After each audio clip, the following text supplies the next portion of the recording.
গোখরো, yes sir. কেউটে, হাজির।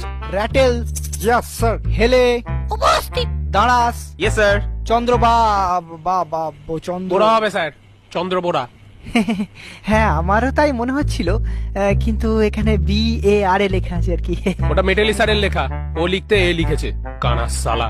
ও আচ্ছা আচ্ছা, যাকে দুধরাজ, ইয়েস স্যার। তুতুর, ইয়েস স্যার। শঙ্খচূড়, বেজেন। শাখামুটি। Yes sir. কি তোমরা দুজনে একসাথে বসে কেন? পাশাপাশি তো অনেক বেঞ্চ আছে। স্যার ওকে ছাড়া আমি থাকতে পারি না। নিজেকে ধরে রাখতে পারি না। না না, এটা তো তোমার মামার বাড়ি না। প্রেম করতে হলে পার্কে যাও, পুকুর পাড়ে ব্যাঙ ভাজা খাও, কিন্তু ক্লাসের মধ্যে এসব তো আমি অ্যালাউ করতে পারি না। স্যার আমাকে কিন্তু ঘাটাবেন না। আপনি হয়তো জানেন না আমার মামা আফ্রিকার ডন ব্ল্যাক মাম্বা। একবার বললে না আপনাকে ঝোড়া সাপ থেকে খোঁড়া সাপ করে দেবো। হ্যাঁ স্যার, ওর মামা কিন্তু খুব ডেঞ্জারাস। হেলেকে এমন চট দিয়েছিল, এখনো ওরকম হেলেই থাকে। তার থেকে ওসব ছাড়ুন, রোল কাল তো হয়ে গেছে। এবার আমাদের ছুটি দিন, গড়তে যাব।